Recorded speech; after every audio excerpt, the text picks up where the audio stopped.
చూస్తున్నాం సార్, లైట్గా ఉండేది 2 నెలల క్రితం నుంచేనండి. అలాగ అందరూ చెయ్యటం అలా పెడుతున్నాం అంటుంటే మళ్ళీ నిబ్రంగా పెడుతున్నానండి. మళ్ళీ ఆటోమేటిక్గా ఇలా బెండ్ అయిపోతుంది, ఇలా వచ్చేస్తుంది, ఇలా వచ్చేస్తుంది, తెలియకుండా జరిగిపోతుంది, తెలియకుండా జరుగుతుంది. జరుగుతుంటే మళ్ళీ ఎక్సర్సైజ్ చేస్తున్నాను గట్టిగా, ఇలా కొద్దిగా చేయడం అని చేస్తే బాగా ఉన్నాయి.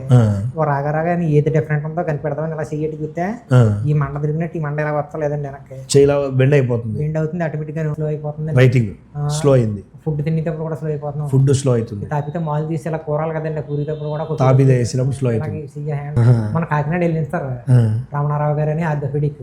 నేను చూడలేనమ్మా, ఇది నేను చూసేది కదా, ఇది నేను ఎదిగినట్లకి కొట్లకే వేస్తాను, ఇది న్యూరో సంప్రదించాలి మీరు, మీకు తెలుసు వాళ్ళు ఎక్కడ దగ్గర వెళ్ళండి అని. మళ్ళీ నడక నెమ్మదైందా? కొంచెం నెమ్మది అయిందండి. ఈ కాలు కొంచెం నెమ్మది పడుతుంది, రైట్ సైడ్. ఏదైనా సరే మనోడు కనిపెట్టడం బాగా కనిపెట్టాడు. ఈ నరాలకు సంబంధించిన వ్యాధి, ఈ పార్కిన్సన్స్ అనే వ్యాధి, ఇది చాలా పెద్దది, ఇంతటితో ఆగదు. ఇది ఇంకో కాలుకి, ఇంకో చేయికి, మాటకి, మింగటానికి మనిషి నెమ్మదైపోతాడు, ఇలా రోబోలాగా నడుస్తాడు. ఏదన్నా వస్తువు ఇలా ఇమ్మన్నాం అనుకో టక్కని ఇవ్వలేడు, మనం ఉన్నాం అనుకో ఆ రిమోట్ ఇచ్చేయండి ఒక సెకండ్లో ఇస్తాం. ఈయన కాలక్రమేణా స్లో, పట్టు స్లో, ఇది స్లో, వనకడం ఉంటుంది.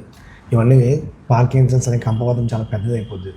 ఇలా పెడితే చెయ్యి ఇలా ఉండేది బెండ్ అయిపోతుంది, ఆయనకు తెలియకుండా బెండ్ అవ్వటం, స్టిఫ్ అయిపోవటం, ఆగిపోవటం, చేస్తూ ఉంటే నడుస్తూ ఉంటే చెయ్యి ఆటోమేటిక్గా వెళ్ళిపోవటం, ఇవన్నీ ఆయన వరహాల బాబు గమనించడంతో పాటు ఈ 2 నెలలుగా ఏదైనా రాస్తున్నప్పుడు కూడా స్లో అయిపోవటం, తింటున్నప్పుడు కూడా నెమ్మది అయిపోవటం, మిగతా వాళ్ళు షేక్ హ్యాండ్ ఇస్తుంటే అలా ఉండిపోవటం, షేక్ హ్యాండ్ అలా ఉండిపోతుంది, చెయ్యి తీసుకోలేకపోతున్నాడు. ఇవన్నీ ఫాస్ట్గా గమనించడం ఆయన మన దగ్గర రావడం జరిగింది. సో కాబట్టి ఎర్లీ అబ్జర్వేషన్ అంటే పేషెంట్ మన దగ్గరికి వస్తే మన వ్యాధిని గుర్తించి పలానా వ్యాధిని చెప్పి వైద్యం చేయొచ్చు. పేషెంట్ మన దగ్గర రాకపోతే మనం ఎలా గుర్తించలేము. సో కాబట్టి ఇక్కడ ముఖ్యమైన విషయం ఏంటంటే మీకు ఉన్నటువంటి సమస్యను మీరు అబ్జర్వ్ చేసిన తర్వాత ఈయన పర్ఫెక్ట్గా ఫస్ట్ అప్పటికి కూడా ఎముకల డాక్టర్ దగ్గరికి వెళ్ళాడు.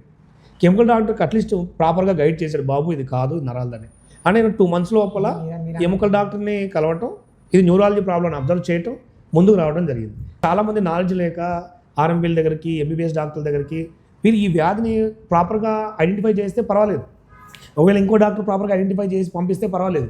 ఐడెంటిఫై చేయకపోతే ఇలా చాలా ప్రమాదంగా మారి ఇది పార్కిన్సన్స్ సంబంధించిన వ్యాధి చాలా తీవ్రంగా మారే అవకాశం ఉంటుంది. పర్టికులర్గా ఎంగేజ్ వచ్చింది కాబట్టి చాలా తీవ్రంగా మారే అవకాశం ఉంటుంది. అట్లీస్ట్ ప్రాపర్గా అబ్జర్వ్ చేశారు కాబట్టి మనం దాని నుంచి ఆయన బయటికి తీసుకొచ్చే అవకాశం ఉంటుంది. కాబట్టి అబ్జర్వేషన్, మీ గురించి మీరు అబ్జర్వేషను, మీలో ఏం సమస్య ఉంది దానికి కనిపెట్టడం చాలా ముఖ్యం. మా వరకు మీరు తీసుకొస్తేనే సొల్యూషన్ చూపిస్తారు.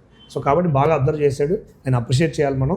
కాబట్టి ఏదైనా సరే మనలో బాడీ పార్ట్ ఏదైనా సరిగా పనిచేయకపోతే, ఏదైనా ఇబ్బందులు ఉంటే తేలిగ్గా తీసుకోకండి.